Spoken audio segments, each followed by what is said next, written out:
I really think there's no bad time to flirt. I'm all about shooting your shot. Sometimes being a good friend means calling them out on their dumb decisions. If he doesn't open the door for me on a first date, huge red flag. Welcome to Dialed In. Hello. Welcome to Dialed In, your daily dose of unlicensed therapy. I'm Rachel. And I'm Montaine. And this is your hour to join the conversation. So no matter how unwell you're feeling, we got your back. So call us at 888-91 on air. That is 888-916-6247, baby. Call us. Do it. Call me maybe. Call me for sure. Hell yeah. I mean, if you don't call us, I'm going to be pretty upset. And when I get upset, it's not fun for anybody. Oof. No one wants to see That's that. not a threat, by the way. It's not fun when anyone gets upset. I know. Everyone should just be happy. Rachel, all President the time. 2028. It's not fun when anybody gets upset. And that's my slogan. campaign slogan.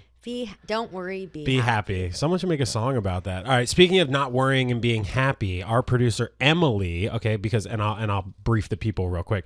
A couple weeks ago, I built a cabinet by myself, and I made it everybody's problem And because his entire personality. yeah, that I built furniture now because I accomplished one task. And then Emily was talking about how building furniture, she could do it by herself, it's so easy. And I was like, no, you fucking couldn't. And then Emily apparently, Why couldn't she? But wait, why couldn't she and you could? because I'm 6'4" and pretty strong, and the 5x5 cabinet that I built, I could barely get my arms span. What is it? Wingspan Maybe your around. arms are shorter than you. My wingspan, by the way. I okay? know. By the way, when you put your arms out, that's as tall as you are. No, that's true. But mine is 6'8", and I'm 6'4". So my wingspan is 6'8". For those who can't see us, watch it on youtube.com at Dialed In. That's where we post one full episode every single week. You can see my wingspan. All right, Emily, tell me, what did you build? I built a coat closet, and I was really proud of it. And the whole time I was like, Montaine said I couldn't, so I got to do this, and so I did. Wait, so were you blood, sweat, and tears building this closet, being like, well, Montaine I guarantee you. Literally, yes. I guarantee you she Yes. wanted to quit at one point and was like, I can't because of Montaine. There was one moment where, I don't know if I, built it on a weird angle or something. Maybe I should have laid it flat, but I had it on its side. And so it was just balancing. You know those little wood pegs that you put in there halfway? I hate those wood pegs. Oh my God, I hate them too. And I was balancing it, and I had to do some ballet moves, reach the thing that was across, do a squat, one hand in the air, one hand on the floor, full out twister mode. And I was like, Montaine said I couldn't, so I have to persevere. And you did it. And I did it. Wow. And it's great, and it works, and it's perfect. And they say, my haters are my motivators. That is so true. When someone's hating on you, trying to get you down, you prove them wrong by building a coat closet. I don't even know how one builds a coat closet. I feel like those are just kind of in your house already. When you buy a house, it's and there's the front coat closet. Well, here's the thing. I'm I just keep everything for way too long, so I had an overflow of things. So I needed a little armoire kind of thing. Is your armoire working A-okay? It's literally perfect. I could not have done a better job. My craftsmanship is perfection. All right, can we get Can we get a ping for Emily's architectural endeavors, please? A ping for her wooden peg. Oh my gosh, I feel so validated. Thank you guys. Yeah. Well, you proved your haters wrong. I know. And I just want to know, I just want to say, if you were hating on me for not being able to build something, I would say you are absolutely correct. That's out of my domain. My haters are actually correct. That's out of my domain, and I never claimed to be able to build anything. We should do a build off. I was gonna say that, Rachel, you should compete in a build off against the Daily Dirty Girls and see who can build what. Oh, first. and you'll be the judge. Yeah.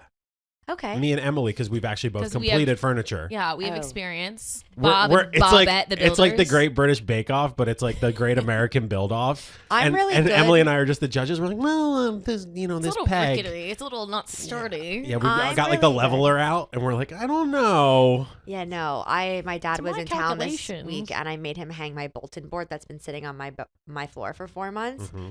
Did it in a jiffy. I'm good at fixing if the remote isn't working, or you want to connect the the DVD player to the TV, or you want to make sure the inputs. Hand me the remote. I will fix the TV. Connect the DVD I'm player. saying What from back in fucking the setup day. do you have? Input. A lot of people don't know where the input button is, and that's where you unlock. Are you sure? That's where you unlock the key. A lot of people don't know where the input button is. Apparently, a lot of people don't know where. Yeah, I feel like Rachel just discovered the input button and is trying to act No. like she always knew what that was. I've always been able to get the settings right on the TV. Mm-hmm. That's my claim to fame. I'm gonna better go over with to- tech. We're gonna have a movie night at Rachel's house one night, and we're gonna go over, and the color balance is gonna be all fucked up. You guys are Or it's gonna be Stone perfect. Age. No. Or it's gonna be so perfect. Rachel probably No. knows something we don't. There's probably a setting on your TV that you can do, and you can adjust the I know sound, Rachel and it's so perfect. well. I'm telling you right now, all the techie building type shit that has been set up has either been set up by her father or by a man who was techie at one point and saw That is not true. Or That's Jake. called working smarter, not harder. I live in a shack, so there is no tech. I'm kidding. No, I know how to use tech. I was a tech girl for a while, but I never claimed to know how to Wait, build what's a tech bridge. girl? Can you define? A tech girl, someone who's a girl in tech, you know? No, a tech girl for Women in Rachel. STEM. A woman in STEM or a tech girl for Rachel is just a girl who bought an iPhone. Bought an iPhone She's a and had woman to in transfer all 57,000 of her photos from one device to another. How do I recover a deleted playlist on Spotify? Hashtag tech girl. I would trust Rachel though to like FBI something for me. So I do believe that she has some techie skills in her. Like she knows how to like be scrappy when it comes to figuring things out. Yeah. That's for Speaking sure. of the CIA and FBI that I'm across, I'm sure we have dating stuff to also get into today. We do. We're going to get into one of our favorite topics soon called Unrestricted. That's a topic where you can call us if anything and everything is going on in your life. You can call us at 888-91-ON-AIR. That's 888-916-6247. We also want to know, is a white lie on a first date a deal breaker? Deal breaker. I don't know. Yeah, breaker. It's a deal breaker. Well, that was a deal breaker, but we want to hear from you. So give us a call. But first, let's get into Unrestricted. Unrestricted. All right, for Unrestricted today, we have Shannon on the line. Shannon, what the hell is going on? What a great name. A little Irish name. Yeah. Well, okay, so I have always had acne. It's something I've struggled with, like, ever since I was young, growing up. It's been the bane of my existence. But thanks to makeup, YouTube tutorials. I thought you were going to say Proactive? thanks to Proactive. Thanks to Neutrogena. I tried Proactive thanks to Justin Bieber. It did not work, but Wow. whatever. Me and you both, girl. Anyway, but I feel like I've managed it, and you really can't tell when I'm wearing like loads and loads of makeup, which I do all the time because I'm very insecure about it. But anyway, I've been seeing this guy for like a few weeks now, and it's going really well. So fingers crossed that it keeps going well. But he has been like hinting at kind of like sleeping over, staying at his place or mine, and I am like freaking out because obviously I really like this guy, but he has never seen me without makeup, and he just has no idea like what's under all of it. And you know, it's acne scars. I'm very insecure about it. It's embarrassing, you know, like you don't want to be, you know, old. I'm like late 20s. So you don't want to be like late 20s and like still have acne. So I don't know what to do, and I'd love to hear what you guys think. Like, I mean, if he stays the night at mine or something, like, do I keep my makeup on, like, or do I just reveal it? Like, I have no idea. What do you guys think? First of all, this is so valid. I used to struggle with acne, and it was actually, like you said, the bane of my existence. Like, even now when I get one pimple, it like re-triggers me as if I have a face full of acne. And it's if you don't like experience acne, you don't understand that it's all you think about. Like, when you leave your house, you feel it on your face. So I completely understand where you're coming from. And I've been in that position too, where I've had flare-ups with my skin, and I'm hooking up with a guy, and then I sleep over, and in the morning I'm like panicking about my face. I will say that, and I know it's like hard, it's easier said than done, but we see our faces 10 times worse than other people see it. Like I also feel like acne recently is kind of trendy. I know that's insane to say. Hold on. It is. All I see on like, have you seen one influencer recently that doesn't have those patches all over their face? Little star patches, little like flower patches.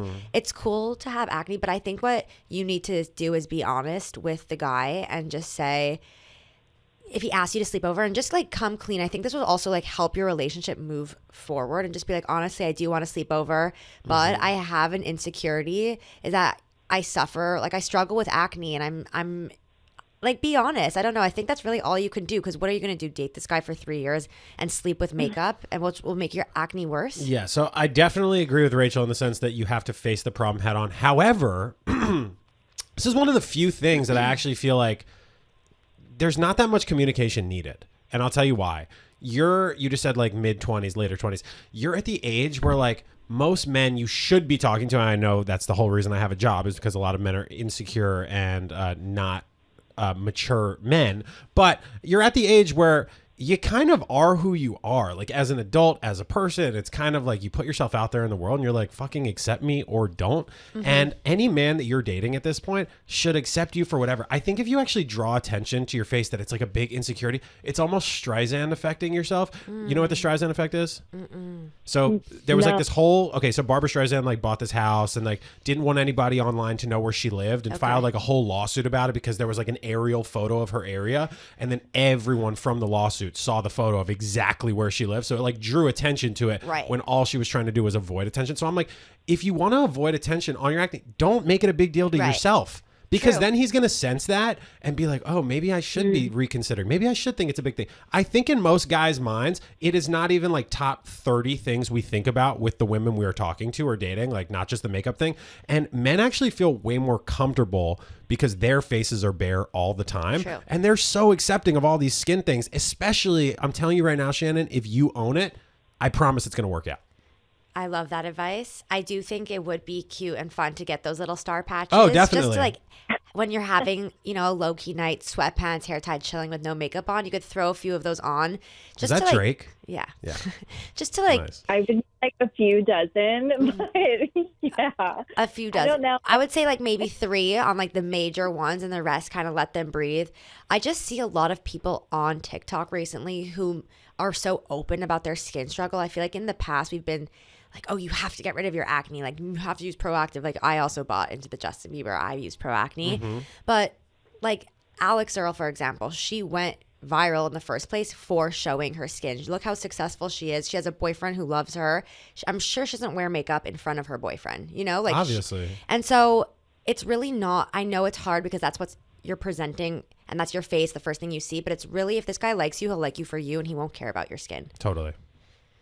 I hope so. I hope you guys are right. I mean, it's definitely an insecurity that I've had, obviously, since I was young, like I said. So hopefully I'll just, like, do what you guys said and just do those pimple patches and just be like, this is me. Exactly. This is me. This is real. This is me, Demi Lovato.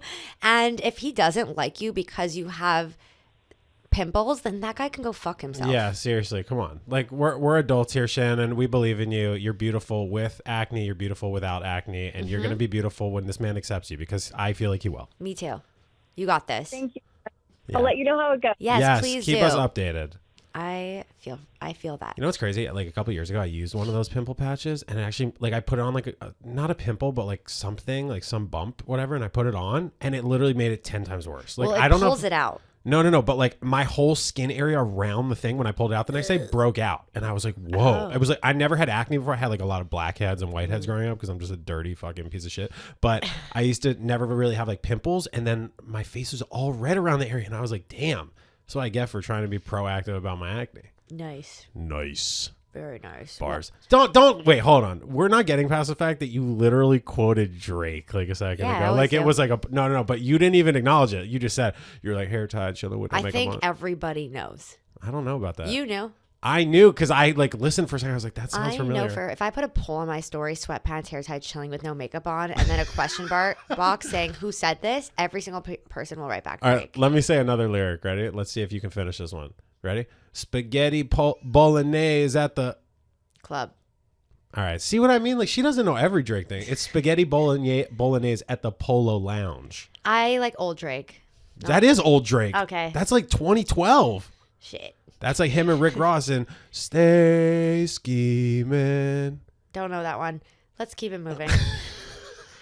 Is it a white lie? Is a white lie on a first date a deal breaker? Can you define very quickly, because I know what a lie is. What's a white lie? A white lie is a mini lie that doesn't harm anyone. So is a white lie acceptable on a first date? Right. Call us 888-91 on air. That is 888-916-6247. I feel like sometimes... Isn't a whole first date a white lie? The whole date? Yeah. Your whole personality is a white lie. I feel like the first 3 months of dating is a white lie. Yeah. You're presenting a version of you that is not accurate. It's like, hi, yeah, I just put on pounds of makeup to show up to this date. I chose an outfit. I did my hair. I'm looking picture perfect. I show up. That's who I am. That's actually not who I am. Like Shannon, who just called, she's presenting with all this makeup on. That's a version of her. But the real version of her actually is struggling with her acne. But you're not showing up on your first date.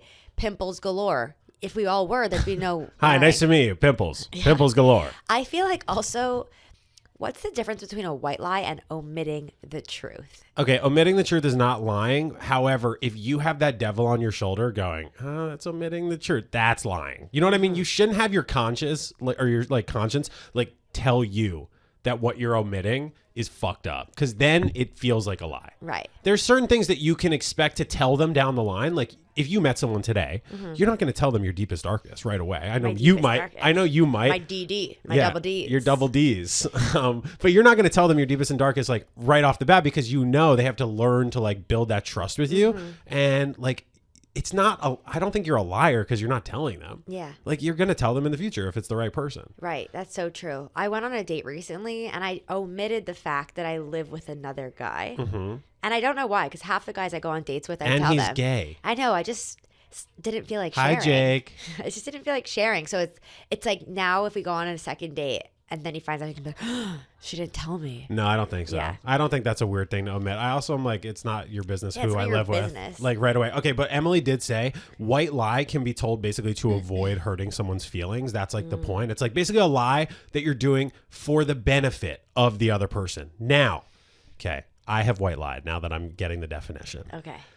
This was pre-date, actually. I was talking to someone. I think I was 22 at the time. I was talking to someone. Prime time to white lie. Well, here's the thing. I was talking to someone who was 28. Okay. And I lied and said I was 25. Ooh. And I said I was 25 because I was like, once they get to know me, they'll be cool with me being younger. But just the fact that I'm younger is going to automatically disqualify me. Right. And I don't want to be auto disqualified.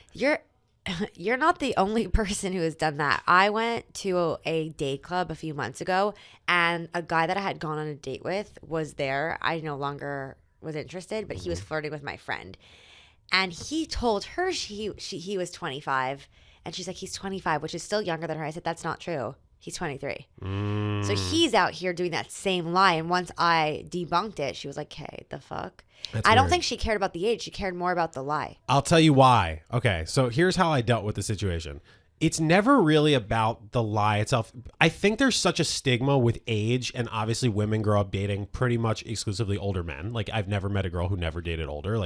Everyone dates older men because men under a certain age are just all fucking immature loser pieces of shit. And I get that. And I've gone on a date with a younger guy. I get it, but you can find the odd diamond in the rough. But for the most part, you're better off going with the safer financial, more salient individual in an older man. I get that side of it.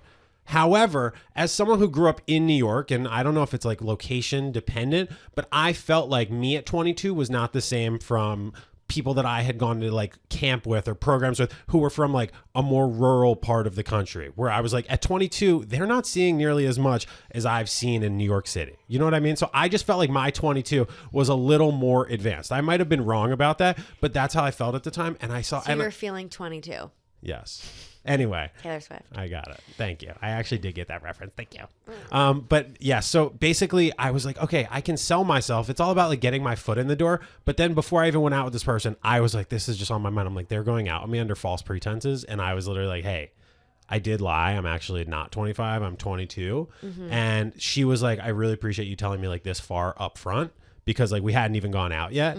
And I felt really good about it. It was a huge weight off my chest, because I was like, wait, I really agreed to these dating terms under false pretenses. I don't know how I would be able to continue without getting over it. So I would say a white lie in dating, I understand where it comes from, but if it's not something that you kind of get past immediately or you admit to immediately, it not only festers, but it's the other person shouldn't trust you. Yeah, you can't start a relationship based on a lie. Right.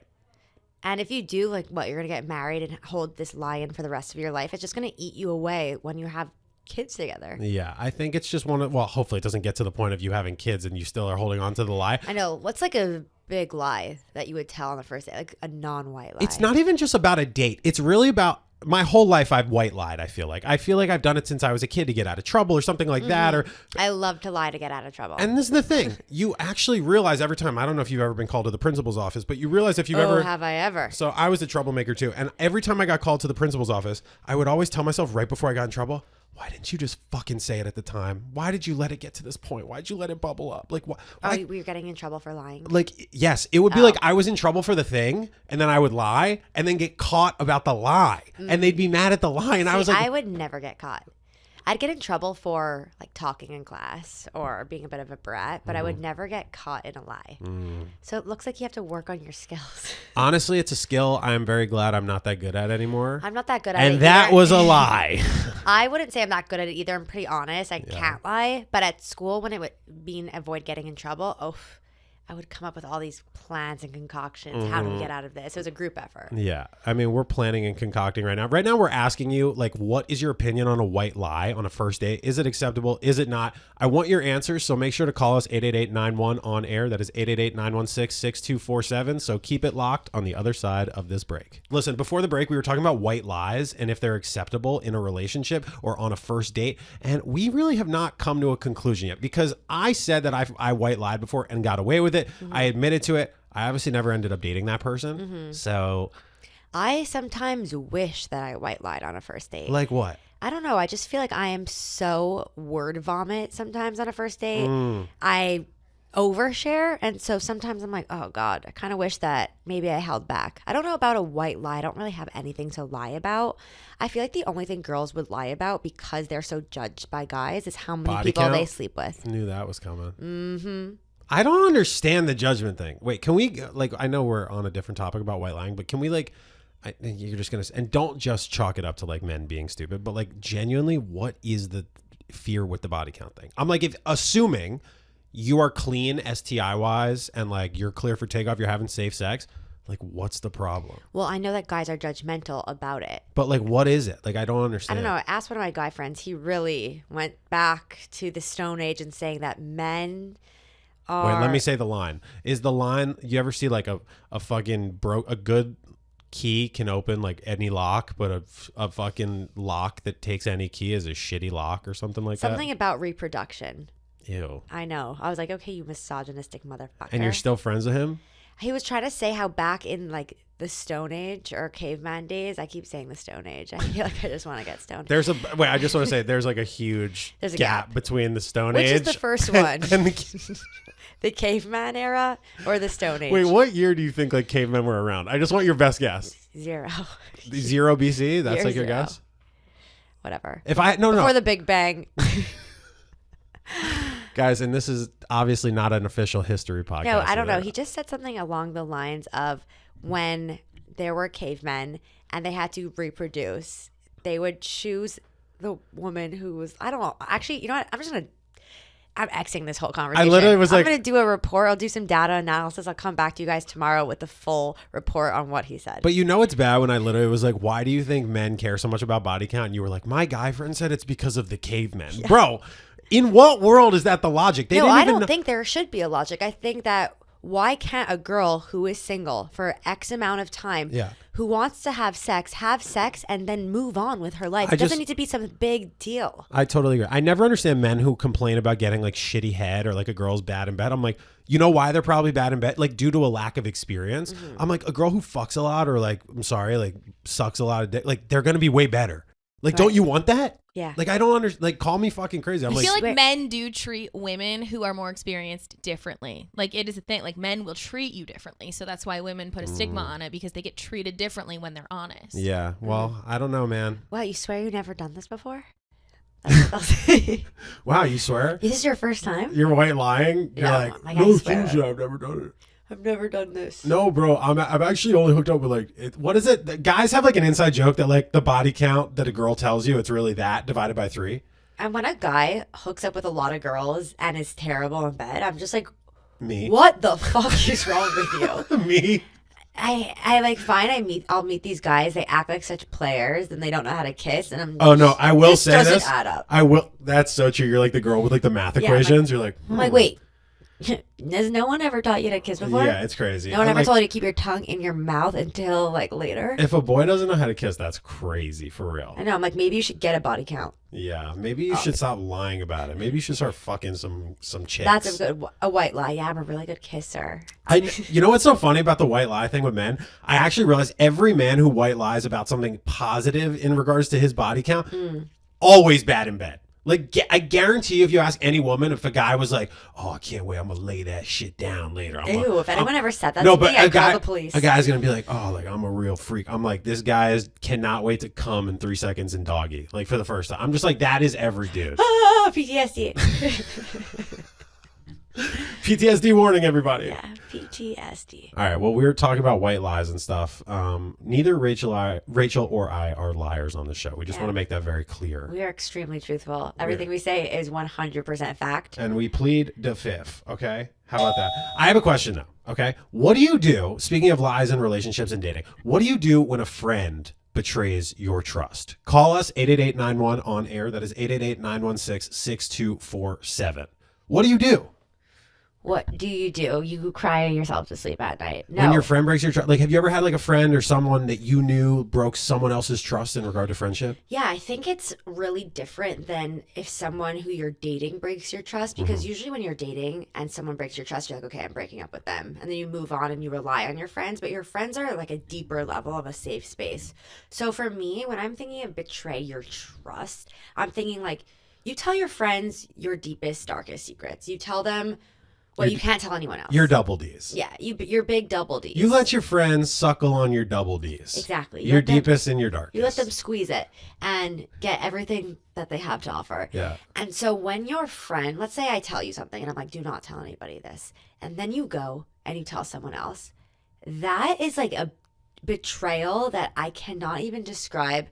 It hurts so badly because, number one, it makes you look like an asshole because you trusted this person and now they're telling your secrets, and maybe it wasn't intentional, but how do you forgive someone in that position? Do you confront them? Are they apologetic? Are they defensive? Did they do it by accident? Did it just slip out? Like, there's so many different reasonings as to why. I think when a friend betrays your trust, it definitely alters the friendship, at least for a while. You can forgive and you can move on, especially if they've claimed to learn from the situation, but you always keep that in the back of your mind. I lost a ton of friendships like that, honestly. Why? Because you were betraying? Not so much like stabbing in the back betraying, just more like you were. Yes. Like, I never like stabbed anyone in the back, like totally abandoned a friendship like that. But I had, and this was a very confusing time for me, I had a big friend group in college. Everyone was friends with each other. And so like I felt like little gossipy things that I heard from one person, I would share with another person, then it would just leak around. Because I viewed it as just like an open community. I know not an open forum that I was supposed to tell no one about. Exactly. And so like everybody would tell everybody everything. And then at one point I just found myself just like kind of talking shit about other people and passing that along. And then it was just like, it got back to everyone. Right. That like at a certain point, it wasn't just me, by the way, but it was everyone in the group. You were the leak. No, I wasn't just the leak. It was just the fact that like anytime someone told me something, like it wasn't sacred, and same with like other people in the group, it just led to like a fucking like hole in the boat, and it was just like bound to sink. And once I lost enough friendships because of that, I really was just like, not even just outside of my relationships, but just like in any friendship, I was like, I'm never gonna break that trust again. Yeah, because I've done it enough times, and I'm like, it's like it has to be as sacred as you would view a relationship. I think it's important to think to yourself when you're about to tell someone something about someone else or share their secret or talk about them, who is it benefiting? If it's just to fill space and fill air, it's unnecessary, especially if they said don't tell anybody. If you are telling someone else's secret or information about them in order to protect them or maybe help them in some inadvertent way, then I think it's an okay time when you can like, okay, now I have to betray the trust for the greater good of this person. But if you're just repeating because you want to share, because it benefits you, that's when you should reel it in. Yeah. We're talking about friendships and betrayal of trust, and we want your opinion. So if you want to join the conversation, you always can. 888-91 on air. That is 888-916-6247. Let's get Michelle on the line. Michelle, what are your thoughts on friendship and betrayal? Hi. Thank you very much. Well, actually, this happened 2 or 3 times during high school. And as you know, high school days are rough enough because of peer pressure. And after it happened the 3rd time, I decided I don't need any of those people that I went to school with. I went through school not having friends in that town. I didn't mind it. And now that I'm an adult, I've found out what true adult friendships are. And I'm telling you, I have the best life, the best friends, people that I can trust with anything. That's amazing. I'm so happy for you, but I'm sorry. It must have been a hard realization and a really big maturing moment for you to say, instead of staying with these people who make me feel like shit, who talk about me, I'm going to go at this alone until I find the right people that will inevitably come into my life. How did you kind of keep yourself grounded during that time, knowing, like, did you believe in your heart you would find people who align with you, or were you kind of just like, okay, now I have to live my life on my own? Well, actually, I really lived it on my own until I got out of school. And once I was out of school, through different social organizations, through church, different locations and activities, I made friends that are just so true that, I mean, even our spouses now have become friends. Oh. And none of us thought that would ever happen with our spouses. Yeah. That is so nice. How it is. It's wonderful. There's three couples, and we're all real good friends. It's not like we get jealous or anything like that if one can't be there. And I mean, it's true adult friendships. And the peer pressure in any kind of a schooling situation is horrible. And there's so many bullies to deal with that I just knew back then I didn't need that. Good for you. That is such a good lesson for everyone listening to take on when you're in a situation where you're not getting along with anyone or you feel isolated and alone. Instead of forcing these people, which I know we all want camaraderie, we all want friendship, instead of forcing people who are obviously just not jiving with you, to be like, you know what, I don't need these people. The right people will come in, and it did for Michelle. It's also good to apply that for relationships. Yeah. I feel like as someone who's been single for such a long time, you go through life being like, oh my God, I'm never going to find a boyfriend, or none of these guys that I'm dating are working out with me. And then releasing that control and be like, you know what, I'm going to stay single and go at this life on my own independently. And the right person will end up coming when you're ready. Yeah, I completely agree. And I also think for anyone listening who's like in their mid-20s, maybe 30s or something, there's a huge stigma in our generation with keeping your childhood friends and your middle school friends and your high school friends, or if you're from a small town, like you obviously grew up with all the same people. And I blame myself a lot for not keeping as many friends as I had in high school through today. Mm-hmm. Truly, I only had like 2 or 3 friends in high school, like people that really had my back. And those are the people I'm still friends with today. And it's not about people, like I know it's a rarity and it's fantastic for people who grow up with massive friend groups and they're friends with everybody. Yeah. But don't feel ashamed if that's not you. Like if you don't have all those friends from back then, it's okay. Maybe you like developed at a later date or on a different path than other people. And maybe you were just born in the wrong town. Yeah.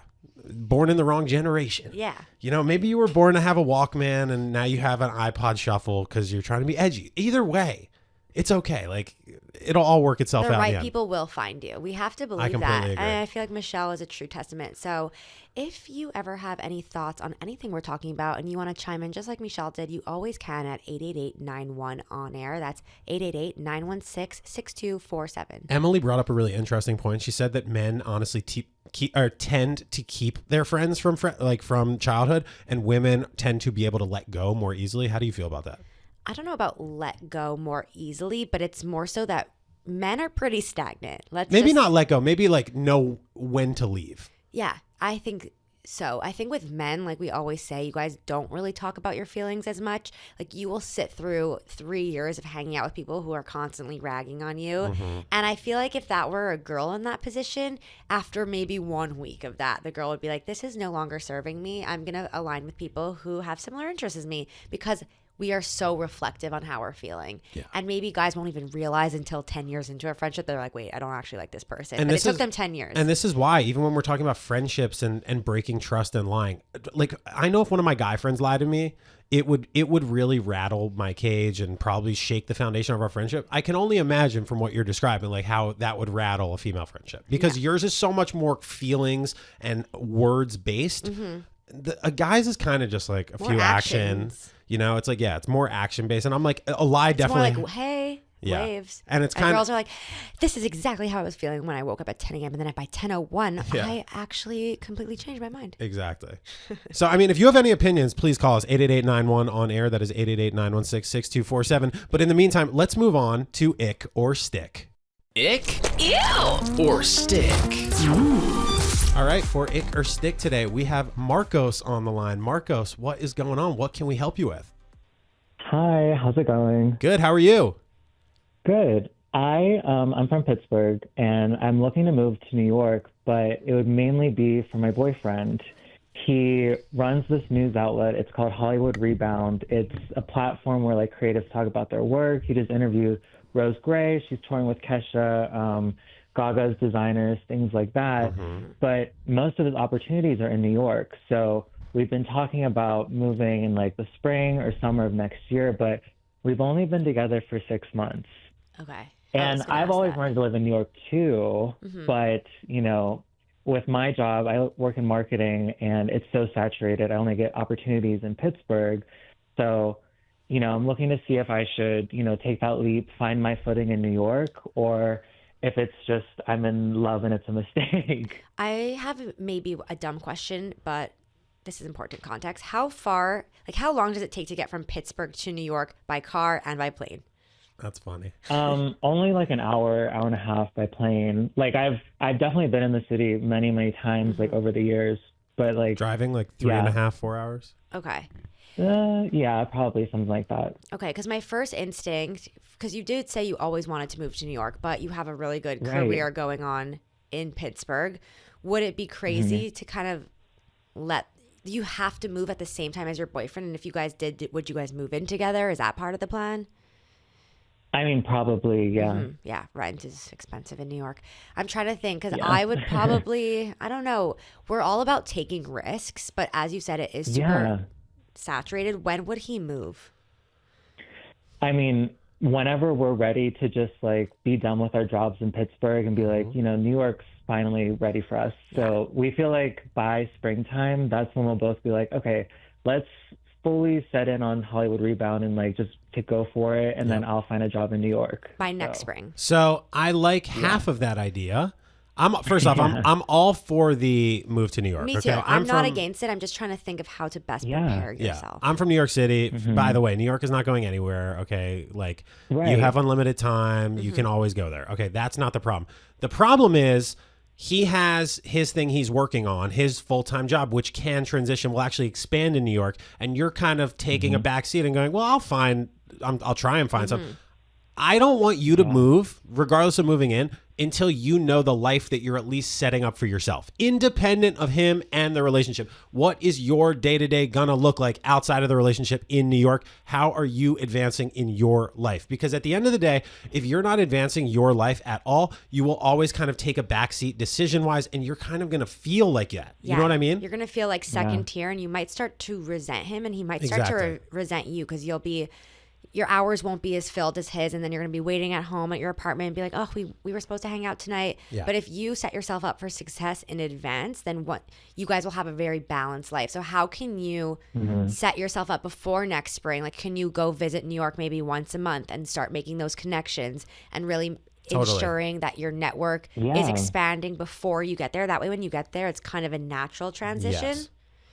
And Marcos, like I was in this exact same situation like 3.5, 4 years ago, where I was in a relationship. It was still like relatively new, and I knew I had to move to go finish my degree. And she insisted that she come with me. And I said, hey, like, I know you can work remote from here, but you obviously don't know anyone there. Like, we were moving back to Ireland, and I was like, you don't know anyone there. So you're underestimating, and this was also COVID. So I was like, you're underestimating what our life is going to be over there. If you're okay with that, hey, I'm down, because I already have a ton of friends over there. I have my life. And the relationship deteriorated within a month. Okay. And this is the reason, because when you don't have your own life independent of a relationship that you're in, if that's the whole basis of you moving to the city, especially in New York is lonely as fucking hell. It's true. When you're relying on that relationship. I lived there and I was really lonely because I didn't have a life that I built for myself. Same thing. I live in LA now, and until I really leaned into what makes me happy, what fills my day, the only thing I could think about from morning until night is, oh, when am I going to get into a relationship? So you have the relationship. And so making sure that you have some semblance of independence, especially in this move, even if it means like, it doesn't even have to be all work related. It can be friendship related. You making friends, you picking up a hobby that you can do in New York. So really making sure you have your own lane that you guys can enjoy together. And also, it may not seem like the most romantic conversation to be making actual plans like this, but this is actually the most romantic thing you can do because you're actually planning for the real relationship to work out. You're not just romanticizing, and we're going to move to New York, and then everything's going to work out. And then he wants you to move to New York with him, right? Yeah. Right, yeah. Okay. Yes, he does. So that's the first step. That's the first step. And you calling in means you want to make it work too. Right. Making formal plans is sexy. I'm sorry, it is. It is. Like, I have the friendship connections and, like, I have family there. It's more so, like, the career connections where it's, like, getting a foot in the door with, like, thousands of people applying to the same job, especially since it's in New York. Like, that's where it's having, like, I'm having that hard time being, like, I don't even know where to start. I know. So don't sell yourself short because I feel like every single person who's applying for jobs is in that same position of, like, oh, why will they choose me over the thousands of other applicants? Everyone feels that way. I'm sure you said you have such a great, thriving business yourself in, Philly? Pittsburgh. No, Sorry, Pittsburgh. I'm Canadian. I got them confused. But you have done it before, so you can do it again. Don't sell yourself short. Have some confidence. But I think, instead of just applying on LinkedIn or applying on Indeed, go to New York. Maybe take a train once a month, even if it's just a day trip, and make those connections, make those coffee dates, and that way you feel like you actually are putting in that FaceTime that will lead somewhere. We totally believe in you. As long as you set up your independent life outside of your fucking relationship, you're going to be so set up for success. And we want to set ourselves up for success. So I want to tell you what we have coming up real quick. One of our favorite segments on the show, Unrestricted. So you better keep it locked here for the other side of this break. We're getting one of my favorite segments, Unrestricted. Unrestricted. All right, for Unrestricted today, we have Rachel on the line. I know a Rachel. Hi, Rachel. How are you? Rachel's Hey, Unite. Hi. We love a Rachel. How's it going? What can we help you with? What's going Rachel's too. Rachel's are elite. My question is, what is some advice? So I'm 22 years old. I just graduated college, and I feel like, a lot of people are in different places right now, like especially with friendships, a lot of things are changing. What are some advice you would give to someone who, is in this crazy part of being 22? You're feeling 22 like Taylor Swift. Sorry, that's the second time I said that today. I just feel like anytime I think of 22, I have to say it. I don't know about you, but I'm feeling 22. Okay. Let's wrap that up. 22 is actually a really hard age. As fun as it is, like, you're young, you have your whole life ahead of you. It's really exciting, but it's also such a transition period. I feel like the 20s in general are a transition period, and it's like the early 20s from 22. That's one, and then like 28 is another. So you're going through the first one. And did you just recently graduate from college? Yeah, basically a week ago. Oh my God, congratulations. About a week ago. Congratulations. That's exciting. Yeah. When you say your friends are changing, can you give a little bit more of an example? I know in the sense that like everyone's starting maybe their careers or their jobs, but are there certain things that you're noticing that people are changing? Yeah, totally. Like, I feel like also a lot of people are moving, post-grad, a lot of people move. And I just feel like a lot of my friends either are getting, too busy or there's just different things coming up. A lot of people are getting married, which is my God. Crazy. I know. Yeah, this is... Can I just ask though, Rachel, what are you afraid of? Like, what are you afraid of with the friendships changing? I know they're changing, but like, what are you actually afraid of with them? I don't think I'm afraid. I would just say that I wish that we could still be close despite everything going on. Yeah. But this is the whole thing. It's like, I don't know if you had this growing up. When I got tall, I was like short for my whole life, right? And then one summer, I'm still short. Well, same. But this will still relate, I promise. Okay, for me, I was short forever, and then like one summer, my knees really just started hurting, and then like a year later, I was like 7 inches taller. Okay. And then I was like, damn, like I guess it was worth it because now I'm tall. And like this is one of those times that is just a growing pain in all your relationships. Like you're talking about all these external factors. Oh, new jobs and this, and everyone's busy. It's like the friendships that are gonna be worth it in your mid-20s are gonna be the ones that stand the test of time with all that shit going on. And like there might be fewer of them, and that might be disappointing to you right now, but it means the ones that you keep through all of the shit and all the other details, those are gonna be your fucking ride or die actual friends, not just saying it in high school. I agree. And also, Rachel, something that will happen is that these friends, And like, I'm sure you too, you're going to have a new job at some point. Your life is going to evolve the same way that the people around you, their lives are evolving. And like Montaine said, those ones that stick will be your best ride or dies that knew you from such an early age. But you're also going to bring on new friends. And something I like to tell myself still to this day is that you haven't met all the people that you're going to love yet. There's so much more ahead of you, and people that you went to college with and having that whole friend group, you know, migrate together would kind of keep your life a little bit stagnant. Imagine you just never got new friends. Like, you're going to keep, maybe let's say you have a group of 8 friends. I'd say 4 or 3 are going to stay like your core friends. And even if they're having a baby tomorrow, things will calm down and you guys will come back together when it's time. But you're making space, and the universe is making space for you to have like these new adult friendships that you met only in your late 20s or in your mid 20s that are going to actually probably surpass the friendships that you had in college. So you kind of have to remind yourself that. I mean, 8 is generous enough already. I would say I'm pushing a good 5, but definitely, Your Fab 5. Yeah, Fab 5. And Your even if you 5, end like with just that, two like friends or one sidekick. friends of those, or even if they all disappear, and you could be like, you know what, I really cherish my friendships that I had in college. And after college is when I made the friends that took me through the rest of my life. Like, depending on what the rest of your life. Yeah, it depends you're on what only 30. You're a baby. She's 22. No, not other Rachel. You, Rachel. Yeah, but I'm saying, like, I even tell myself, Rachel, to this day, there's still people that I haven't met yet that are going to be my best friends. Like, think about it. When you're growing up, you know how your parents are friends with the kids' parents that you play with after school, and then they become best friends because you're always hanging out with them. And they only became friends because their kids were playing together. And so it's like, I don't have those friends yet. You go through different phases of your life with different friendships, and then there's going to be a few from each phase that will remain a constant. So just remind yourself that even if you're feeling like a bit of a lonely patch right now, it's not going to be permanent, I promise. Yeah, Rachel, we believe in you. And we're your friends. And my co-host, Rachel, I also believe in you. Thank you so much. That was actually very profound, genuinely. Like what you said about how I always think about, yes, like maybe I haven't met everyone that I'm going to meet yet, but that there's like actual love that like I have in my heart that is like still not given to the future, you know? Yeah. And I know you're already thinking about settling down and having kids, and the parents you're going to be friends with for that, which is giving some fucking manifestation mood board thing that my you just other did. MILF Your vision moms. board. Yeah, you're like, I can't wait to share all this love with these other MILFs I'm hanging out with. Yeah, like after I can't school. wait to go to soccer practice and be hanging with.